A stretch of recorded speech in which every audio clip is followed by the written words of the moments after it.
Bonjour, nous sommes le samedi 17 avril, 7h30. Une vidéo pour faire un petit peu le point au sujet de la situation de Karine Trapp, ma conjointe. Donc elle a commencé ce matin son 48e jour de grève de la faim. 48 jours de grève de la faim.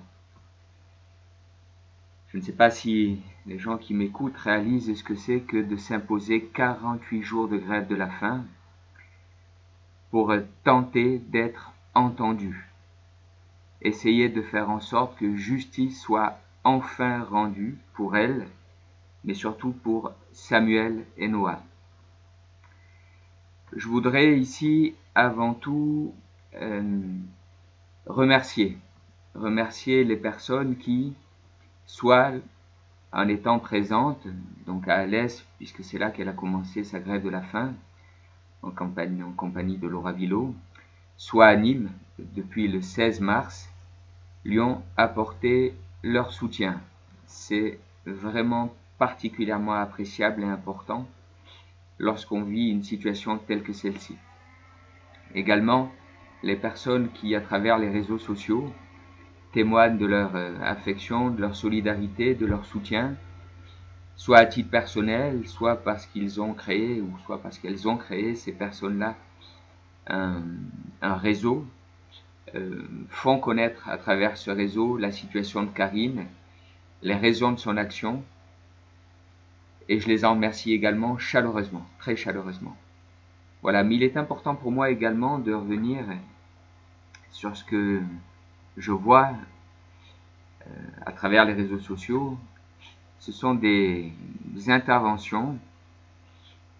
Alors je suis rarement sévère, mais je vais l'être aujourd'hui parce que je suis en train de parler de ma conjointe qui est au 48e jour de grève de la faim, je le répète, particulièrement fatiguée. Elle est en train de jeter ses dernières forces dans la bataille. Et le corollaire, c'est qu'elle est également particulièrement vulnérable. Quand le corps a décliné à ce point, c'est le socle sur lequel s'établit l'équilibre émotionnel, mental, spirituel qui est affecté. Et Karine, donc, en est devenue particulièrement vulnérable. Donc, les propos ou les interventions de ceux que j'appellerais les spectateurs, donneurs de leçons, moralisateurs, s'il vous plaît, arrêtez ça, arrêtez ça.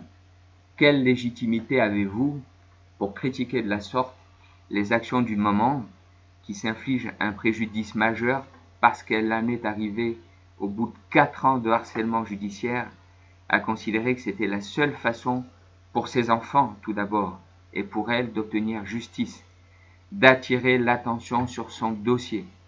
Ce dossier, elle et moi le connaissons mieux que quiconque.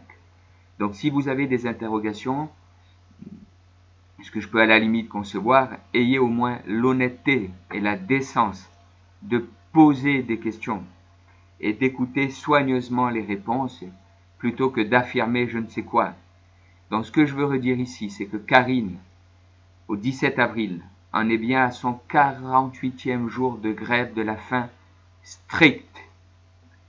Elle s'est infligée à 2 reprises 6 jours de grève de la soif stricte, 11 jours de grève de la soif. Alors là, je ne dirais pas stricte, si, de son propre chef, elle n'a pas bu, mais j'ai dû, moi, la reperfuser en urgence, lorsqu'elle a fait un malaise très sérieux. Et c'est au bout donc de ce 11e jour qu'elle a décidé de suspendre, d'arrêter sa grève de la soif. Donc, ce sont des réalités intangibles. Voilà, ceux qui s'interrogent, et c'est légitime, peuvent avec bienveillance poser des questions. S'il s'agit de critiquer, de donner des leçons, personnellement, je ne répondrai plus à ces gens-là et j'invite les soutiens réels, bienveillants de Karine à ne même plus répondre à ces propos malveillants. Voilà, simplement les supprimer. Quand on les voit apparaître dans le fil des discussions, ne pas leur accorder plus d'importance que ça et simplement les supprimer. Voilà. Je veux redire ici donc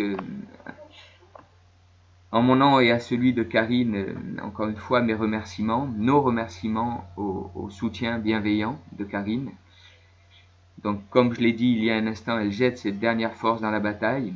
2 échanges judiciaires qui approchent seront déterminantes pour savoir précisément ce qu'il va advenir de l'action de Karine et de Karine elle-même.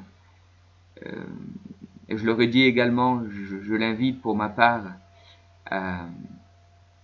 à ne plus se mettre en danger comme elle le fait. Maintenant, c'est son choix et je le respecte et je l'accompagne en tant que médecin et en tant que conjoint. Voilà, je le redis et c'est acté dans ce dossier une maman bienveillante, extrêmement bienveillante, qui a toujours pris soin de ses enfants et qui demande une chose, simplement, justice, de façon à pouvoir reprendre le cours normal de sa vie avec Samuel et Noah, qui eux-mêmes ne demandent que ça. Voilà, je vous souhaite une bonne journée à tous et je vous remercie pour votre attention.